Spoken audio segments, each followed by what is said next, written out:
to be honest, this is a video that I have been avoiding making and I really haven't wanted to make. But I'm finally going to force myself to make it. And I have a couple things to do in my kitchen, so I'm just going to talk to you guys while I do the things, because I feel like maybe that'll make me do it, or like do this video, or maybe it'll keep me from, like, keep me grounded, keep me from getting too much. So that's why you're going to be seeing me move around a lot. I tried to get it so like you could see me and what I'm doing better, but it didn't work out. So we're just going to go with it. Sorry if it's a little noisy. Okay, so this video I did not want to make, but I have been avoiding making. I decided to make it today because, I don't know if you can see, when I went to get dressed for the 100th time, none of my clothes fit. So I'm wearing my husband's clothes. I have been wearing my husband's clothes. Because I am postpartum. Even though my son is 16 months, I am still postpartum, and I have a postpartum body. Something that I am dealing with. I actually lost the baby weight postpartum really quick, like probably a couple months, I don't know. But I just remember going to the doctor and being back down to my original weight. But then whenever I weaned my son, whenever I stopped breastfeeding, all of the weight came back. Now I have lost a lot of like my appetite and stuff, so I don't know, maybe I will start dropping the weight, hopefully. I needed to lose weight before I was pregnant. I was trying before we got pregnant, and so it's something I need to work on, that I'm hoping this summer I can be active a little bit more. Last summer I was actually opening my home bakery. I was starting a business, so honestly health got thrown on the back burner a little bit, which it shouldn't have, but it did. But so health's going to be a priority for me this year, and I'm really hoping that I can get really active and go run around more this summer, and that maybe I can lose some weight. And then I'm also trying to focus on what I'm eating. But whenever I put on these clothes and it did not fit, seemed like a good time to make a postpartum video. Like I said, I've been wanting to make a postpartum video, but I've been avoiding it because it's a hard topic to talk about. That's why there's not very many videos of women talking about postpartum, honestly. But that's why I decided to do this, so I'm totally not stalling at all. All right, we're getting into it.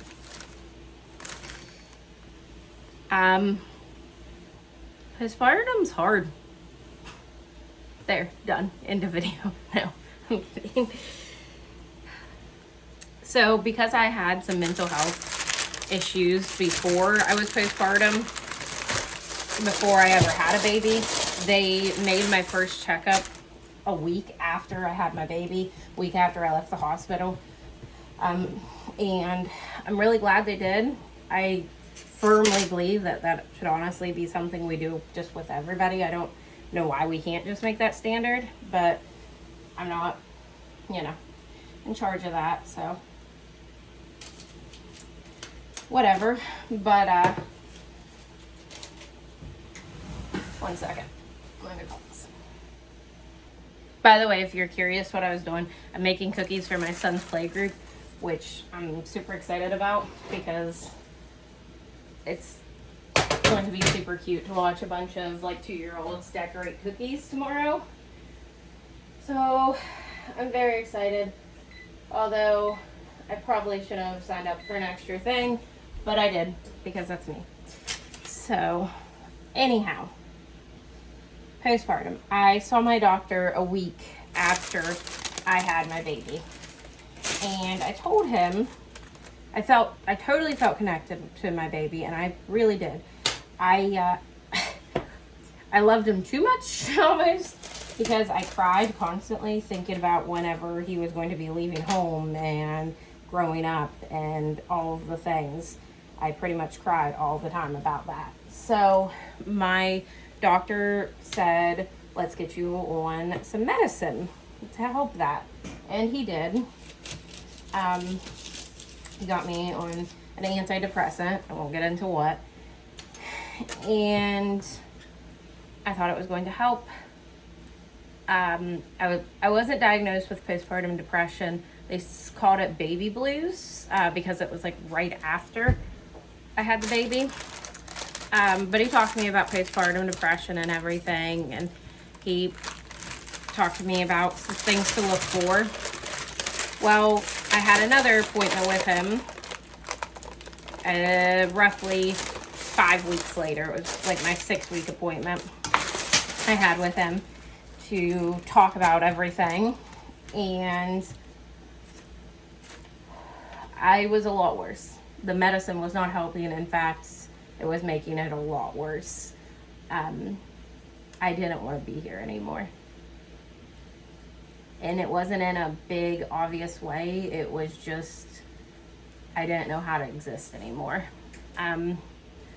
Right before I went to the doctor, the day before, and we had to get an emergency visit, actually. I had a visit scheduled, but I had to come in sooner. I told my husband, I said, take me somewhere and admit me, please. I can't do this anymore. I just felt like my family deserved better than me, basically. I just felt like I shouldn't be here anymore. And so I told my doctor that, and he did a lot of evaluations on me, and I took like some tests, basically, answered some questionnaires, and we talked, and he got me in with he told me to stop taking the medicine immediately, get as much support as I could at home, which my husband worked, and we don't really have a support system outside of our little family, outside of my husband and I. So my doctor didn't really realize it, but there was no support. And he got me in with a specialist, a woman who has degrees in psychology along with women's medicine. And it was, I believe, 4 weeks, maybe 2 weeks before I could get in with her. And when I'm telling you it was the longest 2 weeks of my life, it truly was.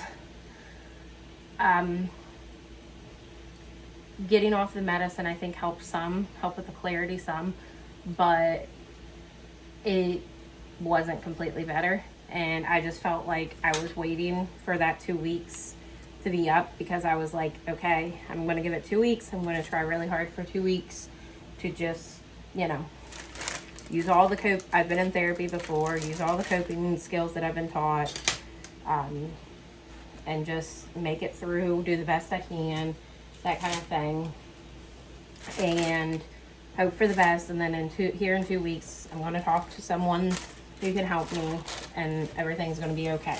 I just have to make it through those 2 weeks. That was basically what I just kept telling myself. And everything did get a lot better. I saw the doctor, I talked to her, she did a lot more evaluations, we talked about things, she gave me a lot of suggestions, therapy, support groups, and different medications, and things started seeming more positive, more clear, but the hard was still there. I was breastfeeding. That was a struggle from day one. Breastfeeding was a struggle. My son had a tongue tie, and it was a constant fight, a constant battle. And excuse me 1 second. Sorry, I gotta check on stuff. And my husband worked a lot, and I was alone a lot in the house with just me and the baby. And I'm a career woman. I'm an educator. I'm a teacher. I love to help people. I love to do things. and I just wasn't able to do anything really besides sit and hold a baby and try to get it to not hate me, it felt like, and, you know, feed it, change its diaper, and my baby, he slept all the time, which was good. You know, they're supposed to sleep a lot, but he only would sleep on me, and I had to hold him. It's like when, it's like, you know, when a cat jumps up on your lap and you can't move for hours because, like, you can't disturb the kitty, and if you move in the slightest way, the cat's gonna get mad. My son is very particular like that. I'm not saying he's like a cat, but he was, you know, very particular about how he slept. So I would spend hours just sitting there like this. And for a person who has mental health issues and a person who likes to stay busy, it felt like what I imagined solitary confinement would feel like. Never experienced anything like that. And I was so worried about being the best mom in the world. And also he was such a light sleeper, I really couldn't turn on the TV, but I didn't want screens and I didn't want to wake him up. So I would literally just sit there like this for hours. And then I'd see videos and hear people talk about it, and that's the best moment of your life, that's the best thing in the world, and how they only contact naps because they absolutely loved it, and they wanted all that time. They wanted to make sure they got all that time with their kid. And it's like, I'm only contact napping, but I'm not absolutely loving it. And so it just constantly felt like no matter what I was doing, I was feeling the wrong thing. I was having the wrong experience. I wasn't being a good enough mom. Just all of those things just going through my head constantly. And like I said, the medicine was helping. It didn't seem like anything was like the whistleblower, like the big change. It just felt like a lot of little changes. Like all of a sudden I could breathe a little bit easier. Like day by day I was like, it's hard. And then finally it was like, okay, you know, this is a little bit better. And then a couple weeks later, it was a little bit better. I joined a lot of mom groups, a lot of like walking groups, play groups, things like that as my son got a little bit older. And that helped tremendously. And I started my bakery, which helped tremendously. We switched from exclusively pumping to exclusively nursing, which is what I wanted to do from the beginning. But my son had a tongue tie, so there was a lot to overcome with that. And slowly, day by day, it felt better. But honestly, to this day, it still is hard. I still have a lot of emotions that I'm working through. And that is what I want to share on this channel with you guys, is how I'm getting through, what I'm working through. I want to be a resource for you. I want you guys to know that it's okay. Whatever you feel is okay and normal, that you can get help. Absolutely, you can get help. Your doctors are not there to punish you. They're not there to take your baby away. If they believe, you know, there is a danger, they do have to interfere. But your doctors are there to help you and get you help. And if there is a danger there, if they believe there's a danger there, then actions need to be taken for the best interest of you and the baby.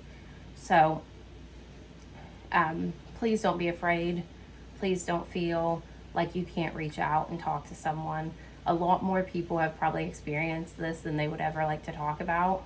But it's a very hard thing to talk about, and it's very real and raw. So if you have any questions or comments, please drop them below. If you want me to talk about anything particular, I will. I truly just want you guys to know that you are doing enough. You are not alone. And I'm here with you through it. And we're going to get through it together. All right, guys. I'll talk to you soon. Bye.